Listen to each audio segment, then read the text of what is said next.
আমাদের বিশ্বজয়ী হাফেজ সোহেল আহমদ তাকরিমকে ফুল দিয়ে বরণ করে নিচ্ছেন আমাদের প্রতিষ্ঠানের ভাইস প্রিন্সিপাল নাইম তানভীর স্যার।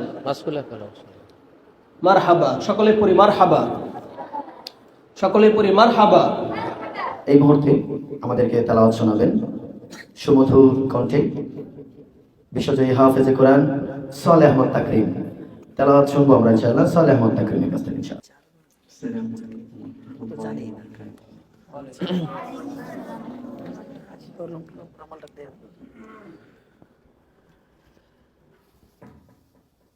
أعوذ بالله من الشيطان الرجيم.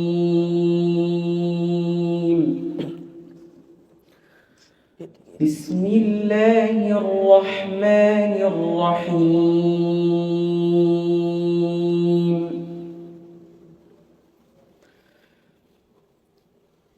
إن الأبرار لفي نعيم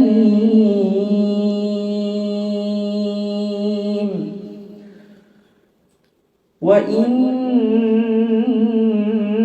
الفجار لفي جحيم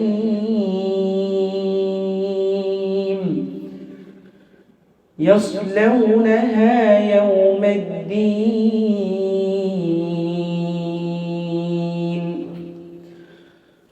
وما هم عنها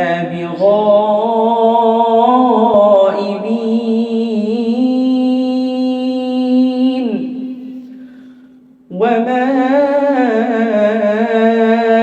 أدراك ما يوم الدين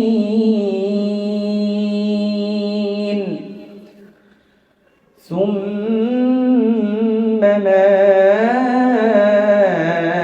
أدراك ما يوم الدين يوم لا تملك نفس لنفس شيئا والأمر يومئذ لله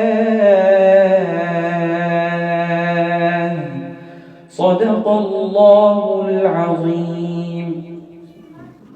ما شاء الله. আলহামদুলিল্লাহ। হৃদয়টা আরো একবার শীতল হলো, তাই না? মাশাআল্লাহ। আমরা অনেক তেলাওয়াত শুনেছি ইউটিউবে, টেলিভিশনে, বিভিন্ন জায়গায় আমরা ওনাদের তেলাওয়াত শুনেছি আলহামদুলিল্লাহ। আজকে আমরা সরাসরি তেলাওয়াত শুনছি। আপনারা জানেন তাকরিম অর্থাৎ সোহেল আহমদ তাকরিম এবং আনাস মাহফুজ, তারা আসলে সবাই, বিশেষ করে তাকরিম আজকে ফজরে সারা রাত জার্নি করে 10 মিনিট বা আধা ঘন্টা ঘুমিয়েছেন। সেই কাঁচা ঘুম থেকে আমাদের টানে, ভালোবাসার টানে, কোরআনের মহব্বতে চলে আসছে। একটু কষ্টই দিয়েছি। তো মূল উদ্দেশ্যটা ছিল যে আমরা এখানে যারা আছি যে আমরাও বিশ্ব জয় করবো ইনশাআল্লাহ। পারবো না ইনশাআল্লাহ? প্রিয় দুজন ছাত্র যারা বরাবরই বিশ্ব জয় করে আসছেন এবং লাল সবুজের পতাকাকে বিশ্বব্যাপী উড্ডীয়ন করছেন, তার মধ্যে একজন হচ্ছেন হাফেজ সোহেল আহমদ তাকরিম। আল্লাহ তাআলা তার জীবনটাকে কোরআনের আলো দ্বারা আলোকিত করে দেন, পড়ি আমিন।